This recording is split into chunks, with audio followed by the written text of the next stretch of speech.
तो फ्रेंड्स, मैं सौरभ राठौर और विपिन शर्मा एक बार अपने यूट्यूब चैनल टेक्नो स्टडी 72 में आपका स्वागत करते हैं। आप कैसे हो? उम्मीद करते हैं आप बहुत अच्छे होंगे। सोशल डिस्टेंसिंग बनाए रहिए, कोरोना वायरस से बचते रहिए और घर पर बैठ के पढ़ाई करिए। योर सेटिस्फैक्शन आवर एम, आपकी संतुष्टि ही हमारा लक्ष्य है।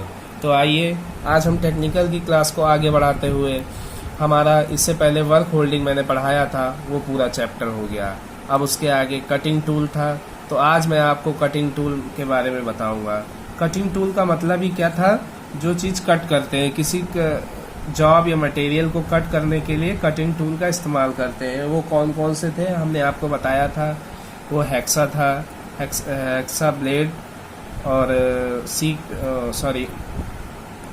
हेक्सा ब्लेड, फाइल और चीजल, वो थे। तो आज मैं कटिंग टूल में आपको सबसे पहले hexa blade frame with blade के बारे में बताऊंगा। पहले आपको हेक्सा बताऊंगा, हेक्सा क्या होता है। उसके बाद उसके ब्लेड जो लगती है, ब्लेड क्या होती है, किस पिच में मिलती है, इसके भी कुछ मानक होते हैं। तो उन सब के बारे में मैं विस्तार पूर्वक आज आपको बताऊंगा। आइए देखते हैं, स्टार्टिंग करते हैं। हेक्सा का प्रयोग वर्कशॉप में धातु काटने के लिए किया जाता है। जैसा मैंने बता दिया, हेक्सा क्या है, कटिंग टूल है। तो इसका प्रयोग धातु काटने के लिए किया जाता है। हेक्सा फ्रेम माइल्ड स्टील की बनी होती है या फिर कंट्यूब्ड पाइप, एक पाइप जैसा होता है, उसकी भी बनी होती है। तो हेक्सा से धातु काटने की क्रिया को हेक्साइंग कहते हैं और हेक्सा से जो धातु काटा जाता है उस क्रिया को हेक्साइंग कहते हैं। इसके दो भाग होते हैं। हेक्सा के दो भाग होते हैं, मतलब एक फ्रेम होता है, जैसा कि एक हेक्सा फ्रेम और इसके ब्लेड हो गए और एक ब्लेड हो गए। तो इसके दो पार्ट्स होते हैं, हेक्सा फ्रेम और ब्लेड। तो हेक्सा फ्रेम देखते हैं क्या होता है, इसके बारे में चलते पढ़ते हैं। हेक्सा फ्रेम, आइए आपको हम दिखाते हैं हेक्सा कैसे होता है। ये देखिए, ये हेक्सा बना हुआ है। ये भी अंग्रेजी के कुछ सी प्रकार के अक्षर जैसा होता है। ये देखिए आप, सी जैसा बना होता है। इसमें पीछे हैंडल लगा होता है, दिख रहा होगा आपको, हैंडल ये लगा होता है, इसे ये हैंडल बोलते हैं। ये सॉलिड फ्रेम होता है, ये माइल्ड स्टील का बना होता है या पाइप का भी बना होता है। इसमें इधर स्लाइडिंग स्क्रू लगा होता है, जो स्क्रू की वजह से हम इसको ब्लेड को ढीला और टाइट करते हैं। एक विंगनेट बना होता है, विंगनेट जैसे ऐसे घुमाते हैं स्क्रू भी, विंगनेट की सहायता से ही स्क्रू घूमता है। और ये देखिए ब्लेड होती है। तो इसी से मिलकर ये क्या बन जाता है, हेक्सा फ्रेम विद ब्लेड। मतलब हेक्सा फ्रेम भी और इसके साथ ब्लेड भी लगी हुई है, तो इसीलिए इस हेडिंग का नाम दिया गया हेक्सा फ्रेम विद ब्लेड। तो आइए पढ़ते हैं विस्तार पूर्वक क्या होता है BIS के अनुसार। अच्छा आप बताइए, आपको कई बार बताया गया BIS, ये फुल फॉर्म बहुत पेपर में आता है। तो BIS का फुल फॉर्म क्या है? ब्यूरो ऑफ इंडियन स्टैंडर्ड के अनुसार ABCD 5 प्रकार के हेक्सा प्रयोग में लाए जाते हैं। कितने प्रकार के हेक्सा प्रयोग में लाए जाते हैं? 5 प्रकार के हेक्सा जो है प्रयोग में लाए जाते हैं, जिनकी क्षमता 250 से 300 mm तक लंबाई के ब्लेड को पकड़ने की होती है। तो मतलब इसकी क्षमता के अनुसार उसकी ब्लेड में कितनी लंबी ब्लेड पकड़ी जा सकती है, उसके अनुसार से हेक्सा फ्रेम को डिवाइड करते हैं। कैसी कैसी ब्लेडें पकड़ी जाएंगी, आइए देखते हैं। किस टाइप के होते हैं? तो ए टाइप होता है open grip adjustment hexa frame. मतलब इसमें क्या होता है, इसकी ग्रिप ओपन होती है और ये एडजस्टेबल ब्लेड होता है, मतलब कि इसमें जो ब्लेड को एडजस्ट किया जा सकता है। दूसरा होता है क्लोज्ड ग्रिप, इसमें ग्रिप कैसी होती, क्लोज्ड होती है। तीसरा होता है स्ट्रेट ग्रिप, इसमें ग्रिप कैसी होती, स्ट्रेट ग्रिप होती है। चौथा होता है स्ट्रेट ग्रिप नॉन एडजस्टेबल, मतलब इसमें एडजस्ट नहीं होता है, इसमें सिर्फ एक ही प्रकार की फिक्स ब्लेड लग सकती है। उसके बाद नेक्स्ट होता है deep throat non adjustable hexa, मतलब इसमें बहुत ही गहराई में काटने के लिए वहां पर हम इस ई प्रकार वाले का यूज करते हैं। आइए देखते हैं सॉलिड हेक्सा फ्रेम होता क्या है। इस फ्रेम से केवल एक ही साइज का ब्लेड होता है, मतलब इस फ्रेम में केवल एक ही साइज का ब्लेड लगा सकते हैं। यदि फ्रेम 250 mm का है तो उसमें 250 mm ब्लेड ही फिट किया जा सकता है। मतलब हमने बताया था इससे पहले कि फ्रेम का क्या 250 mm से 300 mm तक फिट कर सकते हैं इसमें ब्लेड, लेकिन जो सॉलिड हेक्सा फ्रेम है, मतलब इसमें बस एक ही प्रकार का ब्लेड लग सकता है। यदि फ्रेम 250 mm का है, अगर फ्रेम उसका 250 mm का है तो उसमें 250 mm तक लंबी ब्लेड ही फिट की हो सकती है, इसके अलावा ब्लेड नहीं लग सकती। उसके बाद देखिए, जैसा कि नाम से ही है, एडजस्टेबल हेक्सा फ्रेम। इस फ्रेम के दो भाग होते हैं, जिसके कारण इन पर लगी पिन द्वारा फ्रेम की लंबाई को कम या ज़्यादा कर सकते हैं। आइए हम आपको दिखाते हैं पिन कहाँ पे होती है, उससे लंबाई को ज़्यादा या कम किया जा सकता है। ये देखिए, ये पिन लगी होती है यहाँ पर, इसे प्रॉन्ग बोलते हैं। क्या बोलते हैं इसे? प्रॉन्ग बोलते हैं इस पिन को। अब इस पिन के अनुसार इसकी लंबाई को सेट किया जा सकता है, तो ये एडजस्टेबल हेक्सा फ्रेम है।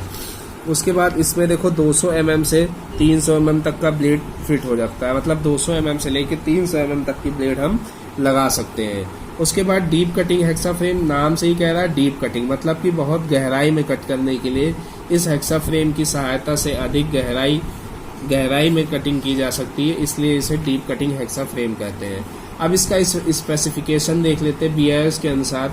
इसको बाजार में जाएंगे तो कैसे बोलते हैं, तो जैसे बोलते हैं AB 250 ऐसे कह के मिलता है, इसके ऊपर लिखा भी रहता है। तो इसका मतलब A का मतलब होता है एडजस्टेबल हेक्सा फ्रेम।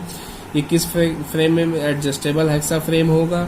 B का होता है टाइप, इसकी क्या है? क्लोज्ड ग्रिप, मतलब ग्रिप इसकी कैसे होती है? बंद टाइप की होती है। और ये 250 mm हेक्सा ब्लेड की क्षमता तक के इसमें ब्लेड लगा सकते हैं। 250 mm हेक्सा ब्लेड की क्षमता तक के ब्लेड इसमें पकड़े जा सकते हैं। तो हमने हेक्सा फ्रेम के बारे में आपको पूरी नॉलेज दे दी। ये हेक्सा फ्रेम होता है, C आकार का होता है, माइल्ड स्टील का बना होता है या कंट्यूट पाइप का बना होता है। उसके बाद मैंने बताया इसमें देखिए स्लाइडिंग स्क्रू लगा होता है, विंग नट होता है। ये देखिए विंग जैसा नट, एक बार हमने विंग नट आपको और पढ़ाया है। ये इसमें ब्लेड लगी होती है और ये हैंडल है और ये सॉलिड फ्रेम है, ठीक है। फिर देखते हैं BIS, bureau of Indian standard के बारे में बताया कि जो हेक्सा फ्रेम होते हैं वो 5 प्रकार के होते हैं। फिर हमने solid hexa frame, adjustable hexa frame, deep cutting hexa frame के बारे में आपको बताया, ठीक है। उसके बाद इसके स्पेसिफिकेशन के बारे में बताया। अब देखते हैं ब्लेड के बारे में पढ़ लेते हैं कि इसका ब्लेड कैसे क्या करते हैं। तो ये आपको देखो फिगर में दिख रही होगी, ये इस तरह ब्लेड होती है इसकी। हेक्सा ब्लेड स्टील की पत्ती होती है, एक स्टील की पत्ती होती है, इसे हाई कार्बन स्टील या हाई स्पीड स्टील की भी होती है, जिसके दोनों सिरों पर एक सुराख बने होते हैं। ये देखिए, एक सुराख इधर है, एक सुराख इधर है, बने होते हैं। इसके एक या दोनों किनारे पर V आकार के दांते, मतलब इस साइड भी और किसी हेक्सा फ्रेम में इस साइड भी दोनों तरफ क्या होते हैं? V आकार के दांते कटे होते हैं। यही कटिंग टीथ भी होते हैं, मतलब इन्हीं से मटेरियल को काटा जाता है। और ये इसकी सेंटर लाइन है, देखिए पिन होल है, ऐसे भी देखिए ये ऐसे दांते कटे होते हैं। ये जो दांते हैं ये इस तरह कटे होते हैं। और हेक्सा ब्लेड का साइज जो है इसके पिन होल से लेकर दूसरे पिन होल की दूरी तक लिया जाता है, उसके सेंटर से, सेंटर 1 के होल से सेंटर 2 के होल के बीच की दूरी में इसकी दूरी ली जाती है। इसका मटेरियल देखते कैसा होता है। हेक्सा ब्लेड प्रायः high carbon steel, high speed steel या लो एलॉय स्टील से बनाकर हार्ड व टेम्पर कर दिया जाता है। मतलब क्या हुआ, हमने आपको बताया कि ये कैसा होता है। ये हाई कार्बन स्टील का या हाई स्पीड स्टील या लो स्टील, उसके बाद इस ब्लेड को हार्ड एंड टेम्पर कर देते हैं। हार्ड का मतलब कि इसको गर्म करके फिर ठंडा किया जाता है, जिससे ब्लेड क्या हो जाता है? हार्ड हो जाता है।